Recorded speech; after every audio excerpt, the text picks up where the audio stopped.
And here is Geoff Pontes of Baseball America. And I've been wanting to have you on for a little bit now, but I thought this was the perfect time to bring you back on the show. You guys just updated your top 100 list at Just Baseball. You just updated your top 100 list at baseballamerica.com. And dude, this was a fun update. I texted you right after. Holy crap, this is a lot of shifting, shuffling around, and I'm really excited to break it down with you. Yeah, absolutely. And I think, one of the things I want to say here sort of as a precursor is, we obviously historically are known for our top 100 lists. We're known for our top 30 lists, but we've sort of followed a very traditional formula in terms of when we've released our lists, etc. We get the list done, I think, as early as just about anybody out there in the industry. We have everything ready to go in December that we ship out into the handbook. Of course, this year there were some printing delays, so it didn't get in people's hands until February or March, unfortunately. But all that was done in December.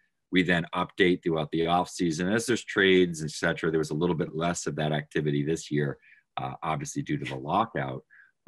But we had the intention coming into this year, and I think it was one of the things that JJ had talked about to me when I came on back in the fall full time, was we want to be able to update lists on a monthly basis. We want to have more regular top 100 updates. And we just want to be, a little bit more agile in terms of the adjustments that we make and moving around things as they happen. We don't want to overreact, of course. And I think, the formula that we've followed so far is we had an early April update. And then we sort of had this May update where I think, we had over a month of data by the time we updated things by the end of May, and some of those final Western Division systems. We had almost 2 months of data plus spring training. We had a lot of information at that point. So it was a lot easier for us to make some more sizable adjustments within these lists. And ultimately that was reflected in the top 100. We then, had a full 2 months of numbers on everyone going into that top 100 conversation. And I think that allowed us once again to make some decisions, in the moment and say, hey, we really know that X, Y, and Z player have really performed, really pushing up. The feedback and the information, the data that, we're getting from our team sources, as well as, we're hearing from scouts and their opinions and their insights from, going out there and actually watching these guys. It gave us, I think, an ability to really put that into action and, make some changes in the list. It's always in flux every day. As soon as guys are graduating, we have, bang, another player that's getting added to the list. I know this week we had somebody graduate right on maybe Monday, and then Logan O'Hop was added to the list the next morning.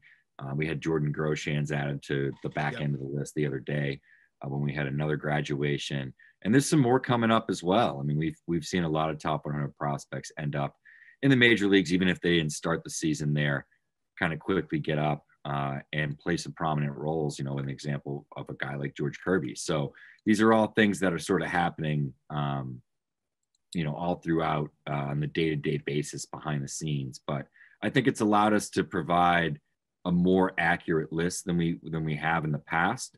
And I think as a team, be more aggressive on the guys that we felt, hey, there's been a significant, sea change here in terms of where this guy ranks. Corbin Carroll is kind of a perfect example.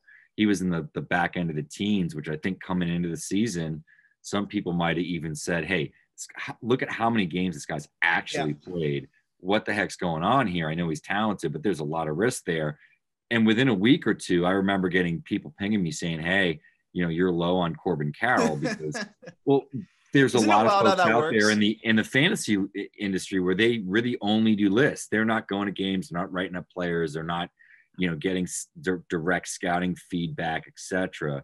And no fault of their own. Their gig is to update lists and give people an accurate portrayal of dynasty league value. And Corbin Carroll is a guy that I think, within those first couple of weeks, we're starting to get top 5, top 2 conversation as guys were graduating off the list. So we had to get Carroll up to 4. And I think when you look at the guys ahead of him, Adley Rushman, Riley Green, at the time when the list was put together, Grayson Rodriguez was healthy. And we thought all three of those guys potentially could graduate by the trade deadline.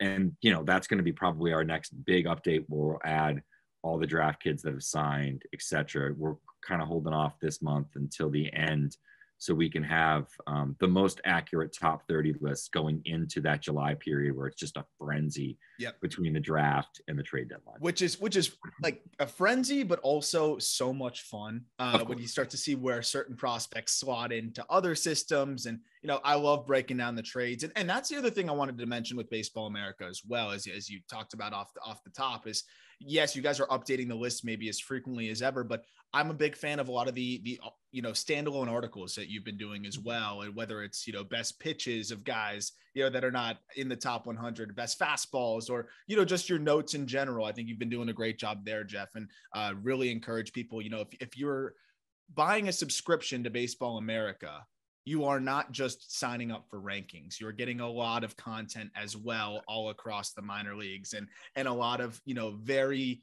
interesting standalone articles, which, you know, I recommend people, you know, picking up that subscription as well. I have the list in front of me because, of course, I am a subscriber, and I wanted to start with Corbin Carroll because, you know, this is somebody that when he got hurt last year, you know, obviously it was just really upsetting to anybody, but that was one that was like a knife that twisted in me a little bit differently than when other players get hurt, because not only was he off to a great start, I was so excited to watch him play last year because, you know, we had talked about him prior to the season. That was a guy that I went back and watched, and I was like, man, this guy is not only a gamer, he makes adjustments pitch to pitch. He is so fast. He's so fun, sneaky power. Like, I always wanted to see what this guy was going to do. We're seeing what he can do now. And I know it's a little bit of a launch pad where he plays. And that was going to be my one question to you, because we're seeing the power tick up, which really puts him into this new threshold, because there was no questions on any other part of his game. We knew the speed was there. We knew the bat to ball was there. We knew the defense was there. We knew the makeup and instincts were there.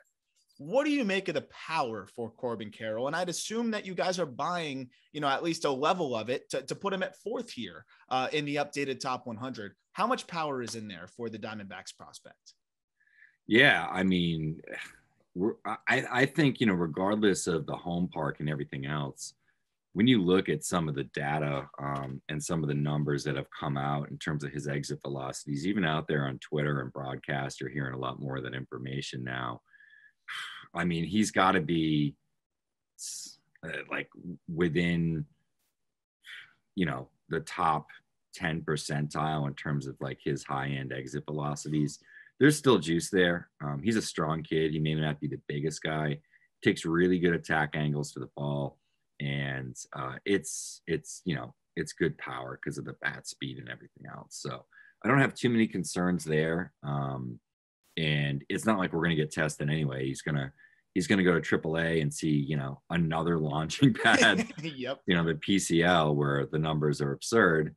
And then go to the NL West where, you know, despite the humidors, there's still some pretty good hitting parks there. I was saying, I think he's going to lead the league in triples. You see David Peralta doing it almost over the last couple of years. I could see Corbin Carroll with the big gaps almost everywhere he's going to play, you know, being one of those guys that could just lead the league in triples almost every year. Yeah, absolutely. I mean, he's, you know, absolutely one of those guys, 100%, like, and no questions about it. And does he displace Alek Thomas from center? Corbin Carroll is the guy that plays center long-term, you think?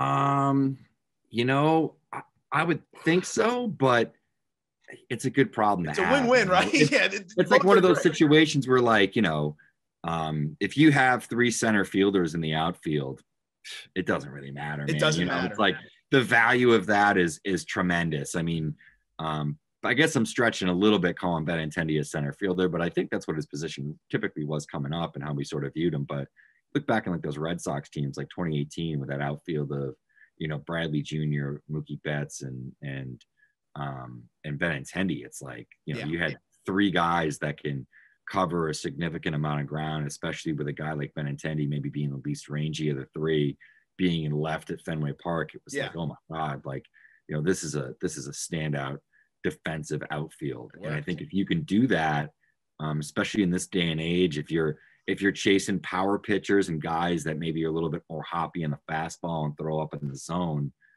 the value of having a guy that can go and get it really in any of the three outfield spots or multiple guys that can do that is valuable. So, maybe Carroll's the center fielder, and Thomas ends up in right or left. I think we kind of anticipated that Thomas would be like a high-end corner outfielder that could cover center more than the everyday center fielder. But I suppose you never know. Sometimes when guys get up to the major leagues, these things work themselves out, and it's not necessarily how we predicted it.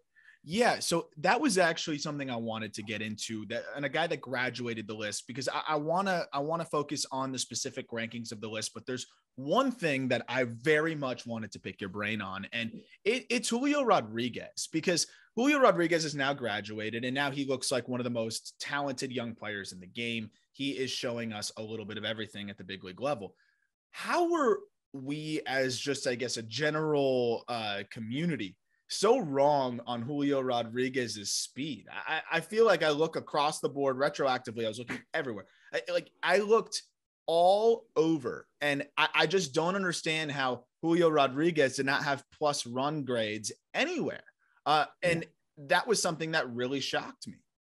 I think part of it was, 2020, not seeing him there.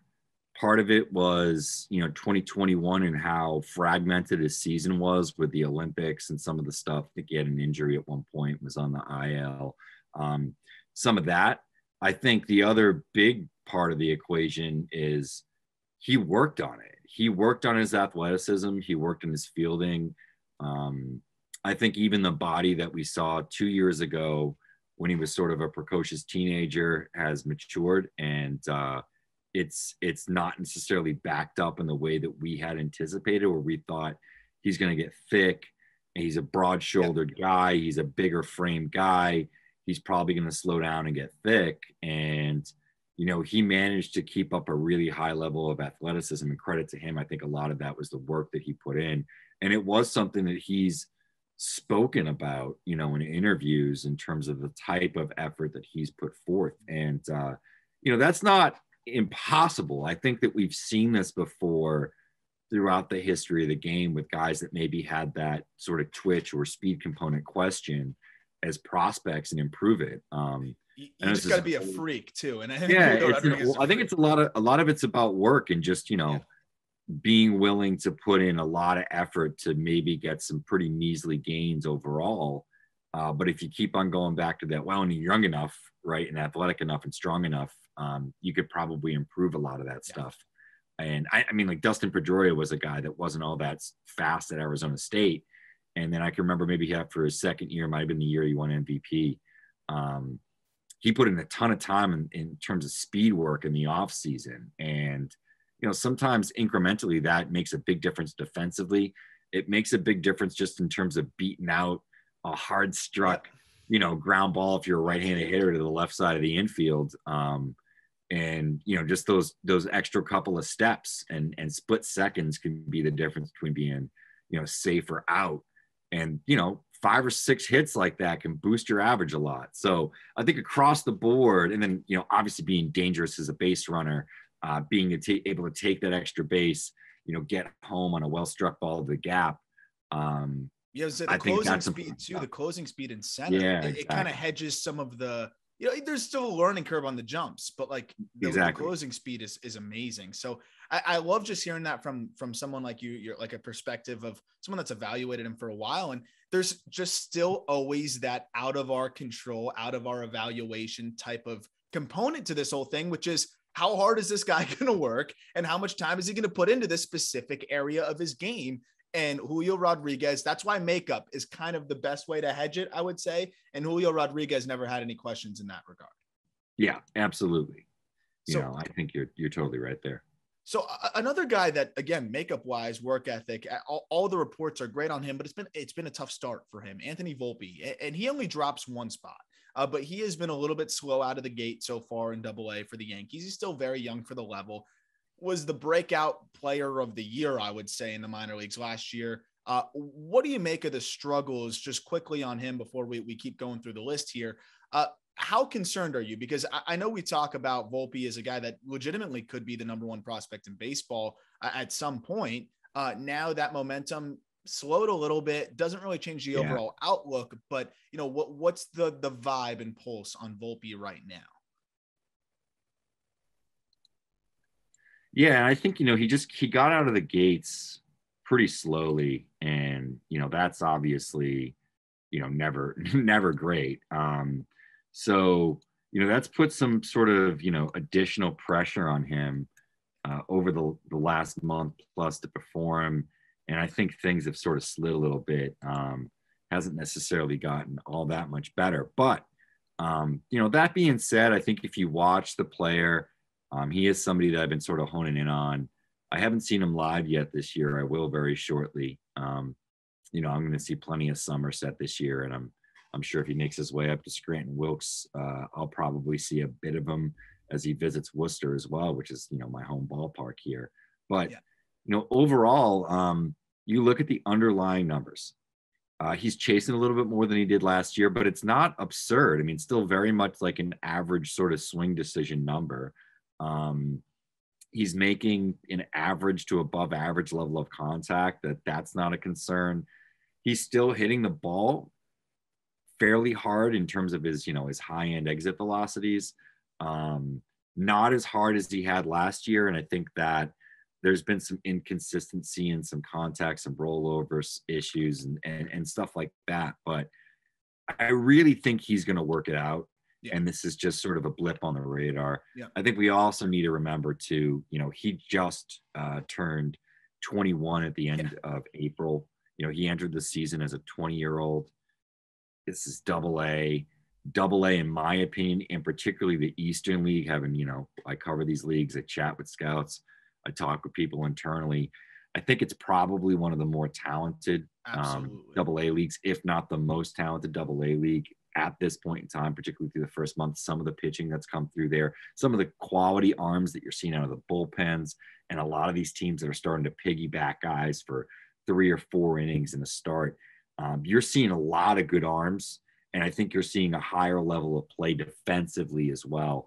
And I think that it's one of those things that if Anthony Volpe hit, 300, 375, 560 from here on out, that wouldn't shock me in the least, because I think the talent is there, the swing decisions are there, the contact is there, the power is still there, the twitch is still there, all the abilities that we saw last year. It's an aggressive assignment, and as it happens, things like this typically roll. I don't know. I mean, he's back at home in his hometown area in Somerset. So I don't know, maybe he's caught up with an old girlfriend or something. That's a thing. I'm kidding. I don't know that sort of thing, but yeah, he's eating too much of the pizza that they have there. Delicious. Best pizza. That's the other thing. You have no idea. And that goes on the other side too, is you don't really know what's going on. And, ultimately I've said it so many times on the podcast, the jump from high A to double A right now is insane. And just the competitiveness in double A right now in terms of pitching, even in the Southern League. I mean, it was ridiculous seeing, what was out there just day in and day out, what a lot of these guys have to face and what they have to deal with arms wise. It is just ridiculous. But a guy that really transitioned really well and really easily to double A so far is Jordan Walker. And Jordan Walker turned 20 17 days ago, which is just outrageous. And he is hitting 328, 425, 539 for the Cardinals in double A right now, with 6 homers and 12 bags, 12% walk rate, 22% K rate. How good is Jordan Walker? And does this guy legitimately have a case to be the number one prospect in baseball? Like, I think he's getting a lot of hype, but I still feel like it's not even enough. I feel like this guy needs to be talked about almost every day. I think where he's at right now is good and aggressive for the type of prospect he is in a real world baseball sense. If I was doing a fantasy list, because I put my fantasy hat on, I still dabble with that a little bit. Just it's kind of my fun little side passion that I get to dabble in. Of course, with my day job, it ties in a little bit. I think you can place Jordan Walker wherever you want on a fantasy list. I mean, this is a guy that could hit 40 home runs at peak. He's developing into a well-balanced hitter this year. I think that's the transition that we're seeing. So I wouldn't get too concerned. Maybe like, hey, why isn't Walker he's slugging 539 and not 650 or something with the power, the body that he has, the swing that he has. He's hitting 328. He's walking 12% of the time. He's striking out just 22% of the time. And, all of this sort of thing is really backed by his ability to make contact and hard contact. His contact rates are only average. He'll swing and miss a little bit in the zone. He'll even chase a little bit. But when he does make contact, which is frequent enough with his level of impact, it's doing some serious damage. And I think you like this balance that he has right now. I think that the Cardinals have done a good job of coaching up, this sort of archetype player, at least at the plate. Nolan Gorman obviously isn't as large as Jordan Walker is, but I think he's similar in the sense that, Big Juice as a prep player, there were certainly some questions around the hit tool and how much contact he would make. Some defensive questions as well. Is he going to stick at third? I think Gorman probably would have been a third baseman had there not been Nolan Arenado in the way, and they had to transition for that. Walker might be a guy that ends up at first base. So that's why I, kind of all this to say in that preamble, I think that's what maybe pushes him out for maybe a guy like Corbin Carroll, who's also a really talented player that's, pushes and pushed through all these levels. Not as young, but still, I think when we consider the fact that he missed pretty much all of 2021, they're kind of on a similar level and tier and progression. I think Walker, just maybe ends up at first base. He's a really big guy. He's 6'5", and there's just not a lot of third basemen that are that large that play the position. Scott Rowan is a freak. There aren't many Scott Rowans at 6 feet, 6'1", let alone as big as he was. And I just think if you see Walker move at times, the skills are there, the hands are there. Yeah, I was arm is there. The arm is phenomenal. Be a little bit robotic and stuff, and I just think that, hey, why mess with it? This is a guy that bat's going to be so good, could be like MVP caliber. I think if it sticks, if he walks, if he hits for average, and that juice really blossoms with him without him having to sell out for power. This could be a guy even at first base is just perennial all-star, Frank Thomas type of number. That's what the upside I think really could be. Albert Pujols, one of those guys, somebody that's just a first baseman that dominates the game. He's doing it so young. It's tough not to put those sort of comps on him. So, hey, maybe he pushes his way up there. We talked about it at the top here, Aram, but there's so many guys that are going to be graduating over the next year. He's certainly a player that, as long as he keeps this up, he could find himself in the top 5 pretty easily, maybe even as early as the end of the season, even the off season. So before we get to some of the surprises or new names on the list, I want to do a classic shortstop debate here, which again, I think there's a reason why you put them next to each other because it's really interchangeable. But, I want to hear a little bit of why Marcelo Mayer gets the edge over Jordan Lawler. For us, that was one that I spent a lot of time on thinking too on our top 100. Ultimately, in our preseason went Lawler, just more so on the athleticism. And I'm curious what you think there defensively and, both are off to unbelievable starts this year.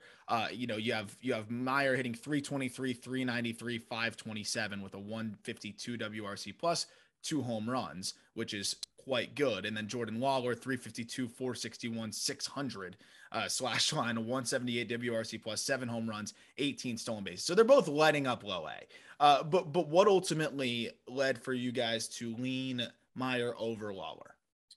Yeah, I think there's a chance that Lawler might have leapfrogged Mayer, but I think this was following a lot of our intel from the offseason and the draft and not trying to overreact too much. The news about Jordan Lawler's injury also broke while we were, or the day before that we had our meeting for the top 100 where we sort of, have a scrum and sort of hash everything out. So I think personally, upside wise, I probably would have. I'm one of the Lawler guys in the camp there, more so than Mayer. A lot of it, as you said, is the twitch, the athleticism, the explosiveness, the power. He's just more my type of player. Yep. I think Mayer ultimately might end up at third base. I know that some folks on staff will debate me on that.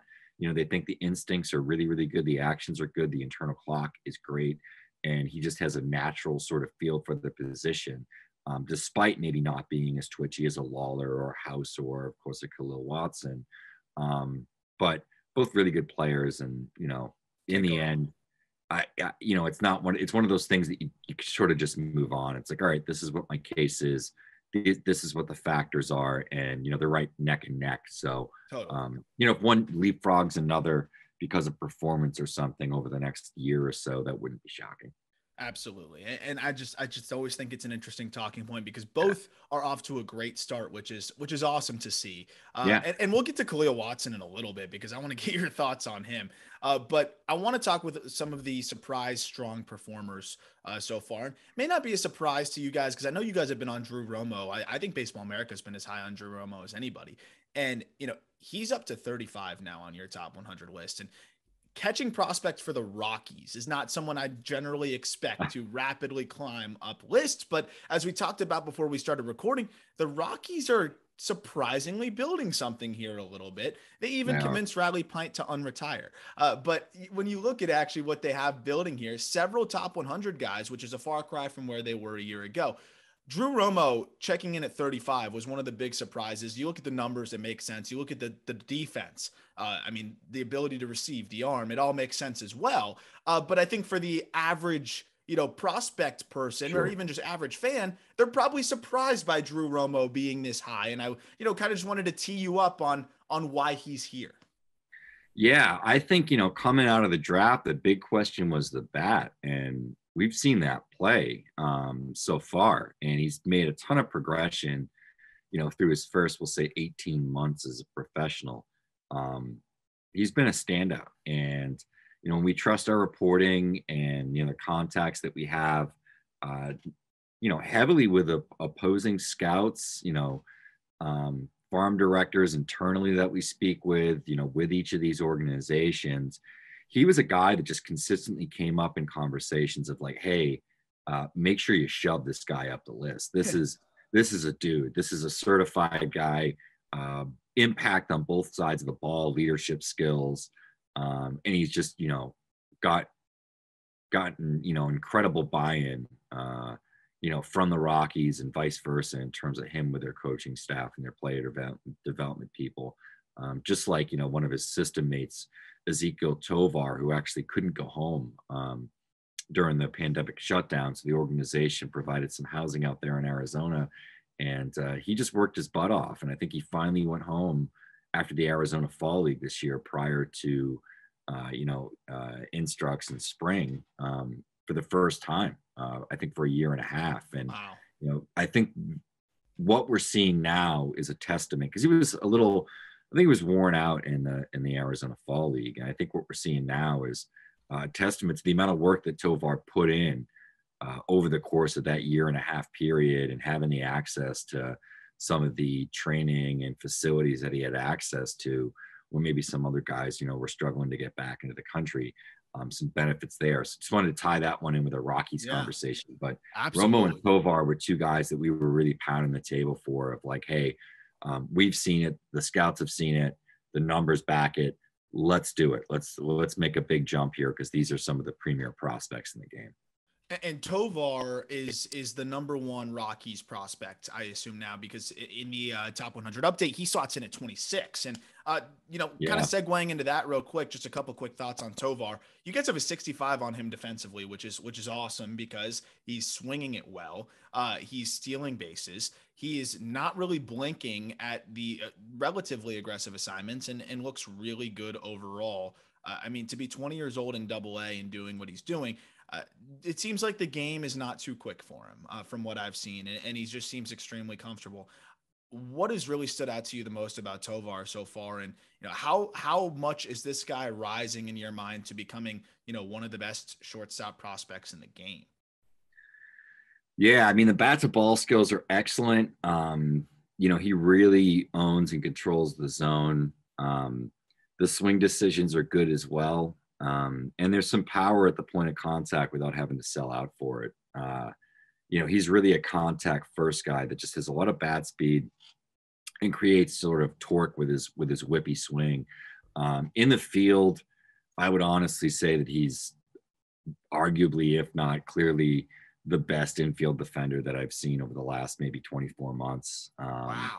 He's a wizard out there, man. I mean, just he could play every day in the major leagues right now and would make Sports Center, web gems and top 10 highlight reels maybe once a week.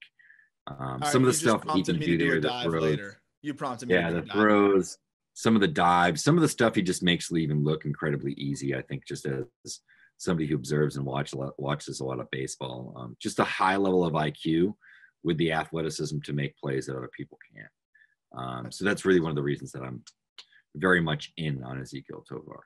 I'm gonna be looking at some defensive plays later today. See what kind of highlight reel plays I can find over there. And one guy that you were very much in on way back. I mean, this was probably back in the Locked On MLB prospect days when I had you on. He was your big breakout candidate for last year. Maybe he had a great year overall, but not quite to the standard. And now is breaking out big time. So I think you were slightly early, but I see what you were on now. And now I thought about you recently because Gunnar Henderson is absolutely killing it. And that was the one guy that you're like, Gunner's going to be there. Gunner's going to be there. And man, were you right, because he is killing it this year. Yeah. And I want to just get your thoughts, because it seems like this guy, I hate using figured it out because nobody ever figures out baseball, but I think he's figured himself out to a degree here, where he's 312, 452, 573 in Double-A before getting promoted to Triple. What I love is he's walking more than he strikes out. 8 home runs, 12 stolen bases as well. It has just been an incredible offensive season. And watching Gunnar Henderson, I'm floored at how quick his bat is, how direct to the ball, but how he's still able to backspin the ball really easily while being what looks very short. I mean, he goes backside, no problem. He can go around and go pull side and crush it as well. It seems like foul pole to foul pole power, and just now bat to ball ability that we hadn't really seen, almost cutting his K rate in half. Now the youngest player in AAA by a good margin. What are you seeing from Gunnar Henderson? It seemed like upper body and lower body a bit out of sync last year. Was able to find a way to tread water and still be a decent bat. But it's really been that overall breakout this year that you were teasing a little while back. Yeah. I think it was just overall improvement to the swing, like you said. I think was a big part of it. Just being completely sort of synced up. I think also the swing decisions have always been pretty good. And it was just a matter of being more direct to the ball, tapping into more of that athleticism and explosiveness that he has. Because I think that's the thing, is this is a power hitter that is a really like top of the scale sort of athlete. And Baltimore has a couple of them. I mean, Jordan Westberg's another guy that has, is a really tremendous athlete. But, Henderson has speed. He's a really good base runner. There's twitch there. He's really explosive, and he's shown the ability to sort of adjust, hit everything that he swings at in zone.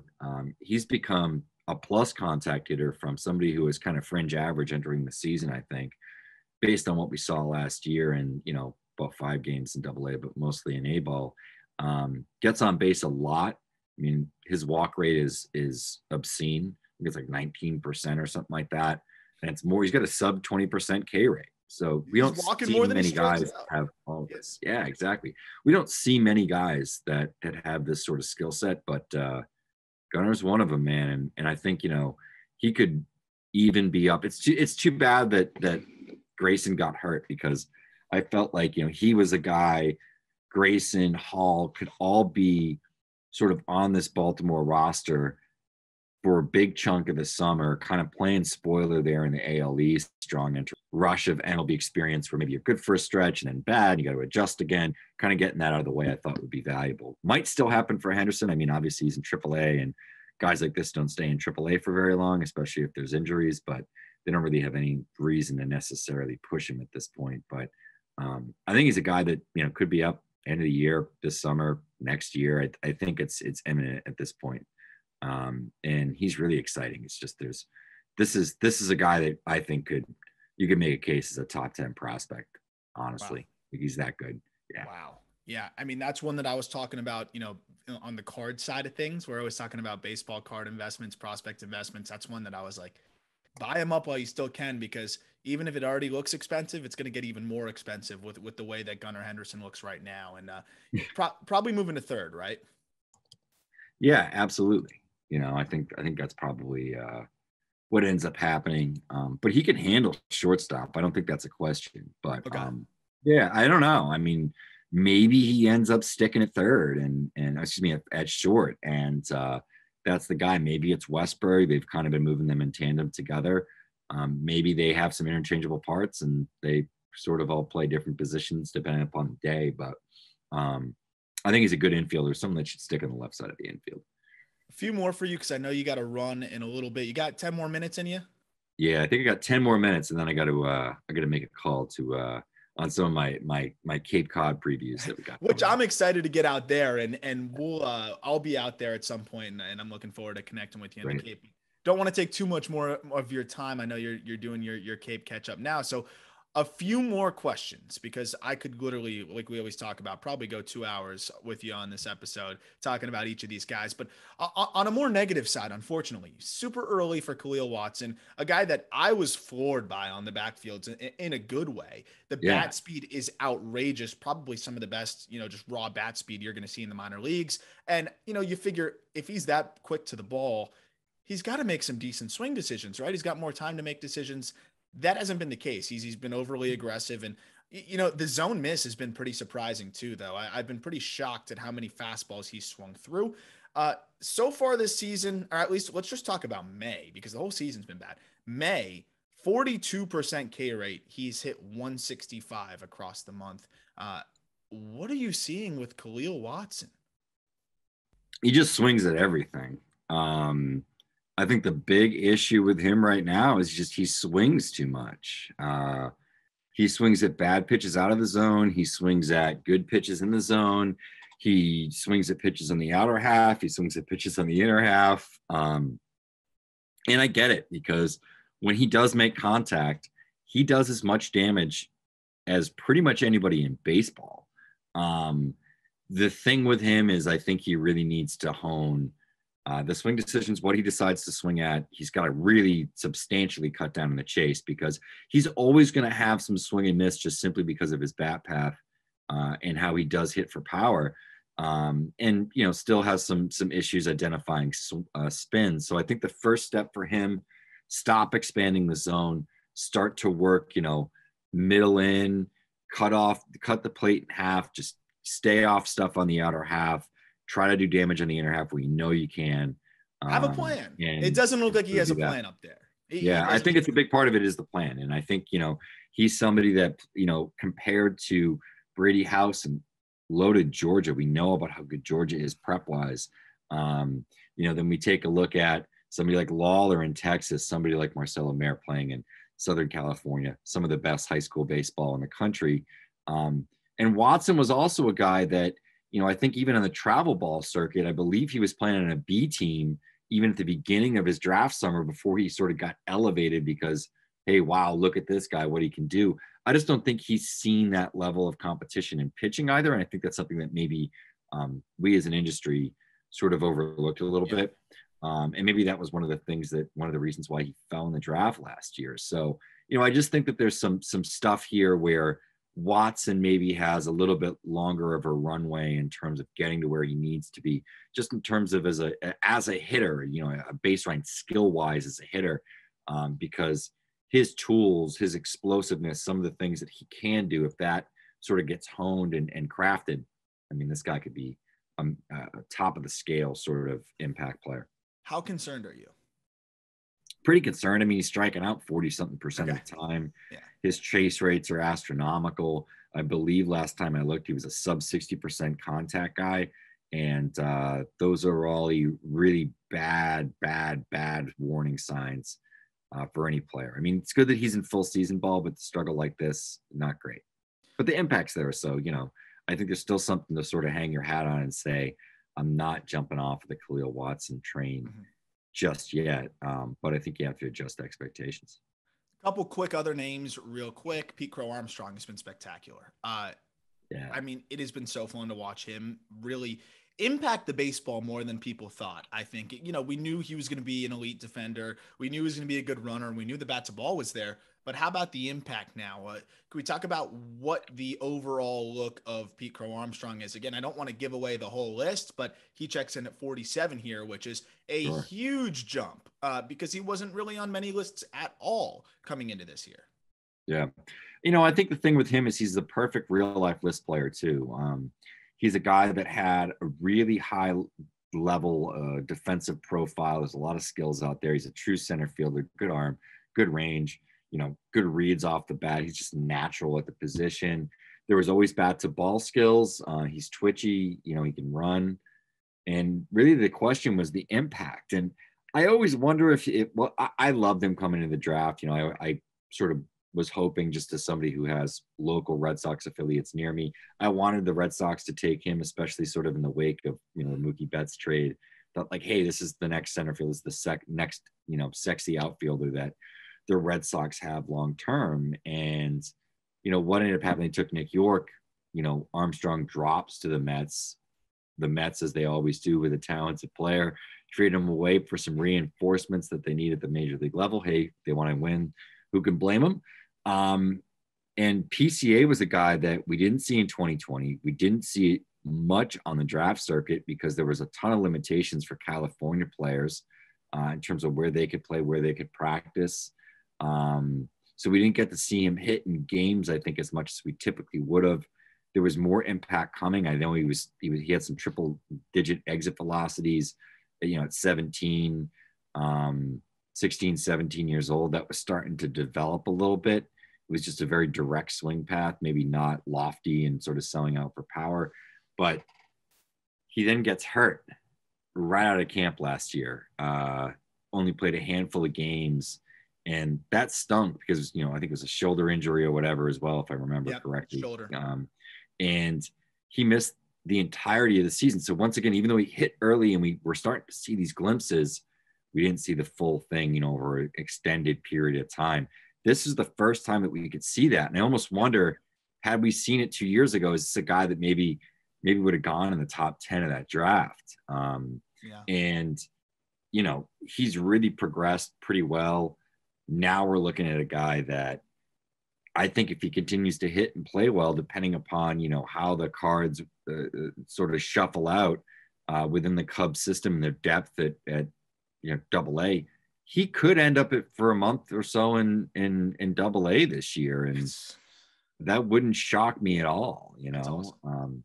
So yeah, I think PCA is a name that's really, really climbing up and just a good all around player. There's a lot of different sort of outcomes that could all be pretty valuable from a guy that's maybe a little bit of an underrated sort of war producer up the middle and center field to, if the power blossoms and he keeps this level of plate approach and contact and the speed and the outfield defense, this could be, one of the best players in baseball.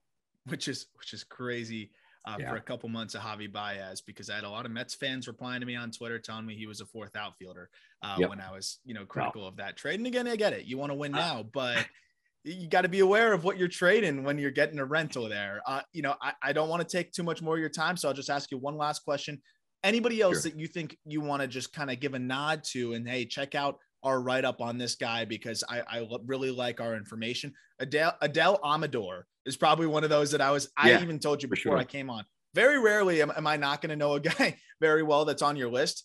Full disclosure, did not know much on Adele Amador, but is there anybody else, or is that the guy that you would want to give a little nod to do a little bit more research on and check out your write-up on Baseball America? I'll just throw a couple of names out there. I think Andrew Painter at 57, just in terms of the update on what we have there and the information, I think is valuable. Taking a look at him. And then some of the accompanying articles that we did with the most recent 30s, where we had certain players. We did full articles that had like 40 to 50 to 60 names of players that were moving up within the East Division list, the Central Division list, the West Division list, and then the top 100. All those guys are valued. Vinny Pasquantino, who I know we've talked about on here for about a year. Evan Carter is another one that moved up a bit. Ezekiel Duran, even before his promotion, we were getting a ton of smoke that like, hey, this is really clicked. This is a really good player. Gavin Williams being another one. Amador, as you mentioned.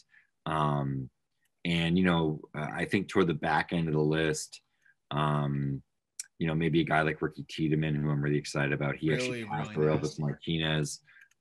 Carson Williams, which I don't think anyone would have anticipated Carson Williams to be on a top 100 list coming into the year, but here he is. Hunter Brown was another one that we added. Caleb Killian, who obviously got his call up and his start.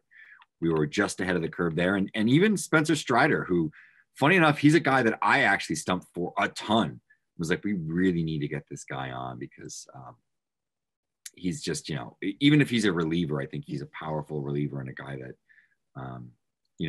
is valuable. Those guys that are sort of the pen ace, I think, are valuable, especially for a playoff team that, you could count out the Atlanta Braves, but I think we both know that down the stretch, this is a team that could be incredibly dangerous and could creep up on the Mets and win that division again, or at least get into the dance, He's thriving in what seems to be that old Michael Kopech role, and maybe he can develop similarly to Michael Kopech. And Ezekiel Duran, I actually just put something out on justbaseball.com about his swing adjustments, because instead of that long floating leg kick that he struggled to time up, seems much more under control, but the power has not really taken a hit. Geoff, thank you so much, as always, for taking the time, and let people know where they can follow you on Twitter, because I know you've changed your @. I always want to say Prospect Jesus. I always want to say that, but what is your @ now? It's at Geoff Pontes BA. My name is spelled G as in George, Geoff. Last name is Pontes, Pontes BA. So Geoff Pontes BA. That's on Twitter.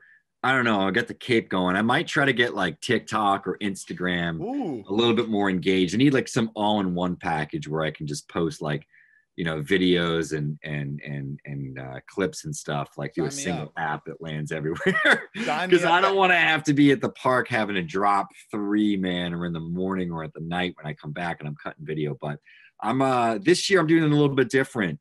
Kind of close to your heart as a Ket, but I'm gonna be sitting on Katuitt, I think, pretty much the first 4 weeks of the season. Let's go. Following them around. I have some stuff in the works with Katuitt that I love that organization, and I guess I'm kind of I'm covering the whole Cape, but I'm kind of planting my flag this year as a Ketalier and somebody that's going to stay close to the program. And just, I'm going to follow them around. They got a really interesting crop of guys. They got some interesting stories, I think, with Cam Collier. Of course, Mike Roberts is a legend, one of my favorite people in baseball, and some of the other folks that are involved in the front office. So, yeah, it's my favorite place. I love being at Lowell. Now that I'm doing this full time, I can get up to the park at 1:30, 2 o'clock, get some lunch in me, and then get over there for BP every day. Get home. Driving home at dusk over the bridge, getting the sunsets on the bridge. What's better than that, right? Makes the drive a little bit better. Right. And it's only about 45 minutes to an hour for me. So, yeah, I'm going to be sitting on them. And I guess through that, I'm going to see within the first 2 weeks, I think 7 of the 9 rival teams twice. So obviously got a ton of looks at Katuitt. I've already gotten a look at, I was at their scrimmage on Sunday. So I've already actually gotten some Cape looks. So, yeah, man, that's what I'm going to be doing that heavy. That's my favorite thing. I'll still be doing the minor league stuff. There's some guys going, be at the Futures game, doing all that stuff. And then, once I fly back, I'll be hitting some affiliated ball, but also working the final weeks of the Cape All-Star game, the playoffs. And then, August into September, because of the way that we have the schedule now, it's going to be a full go for the last 7-8 weeks of affiliated ball. So rolls in nicely, and I'm happy that BA has given me the opportunity to really pursue my greatest passion. I love baseball. I love affiliated baseball. I love covering the minor leagues. But I love the Cape League, man. It's where my heart is. There's nothing that, I write with as much passion as I do on the Cape League stuff. And I'll put it out there. I've done so much advanced work going to the player searcher on Point Streak, identifying the rosters, updating them on a weekly basis. I've been following who's been coming in, who's been coming out. I probably have as good of an idea of who's on Team USA as anybody. I talk with all the managers and GMs as I'm writing these previews. And speaking of that, I got a call with Pickler right now, and got to finish up my Harwich preview that's coming out this afternoon. So, Aram, as always, Thank you, man. I look forward to seeing you. I think at the Futures game and maybe on the Cape too. Absolutely. I hopefully we'll see you both, and I'm looking forward to seeing you in Katuitt. I miss Lawler. Yeah, you will. It's going to be a blast out there. So thanks so much, Geoff. I appreciate the time. All right. Kettle Ho.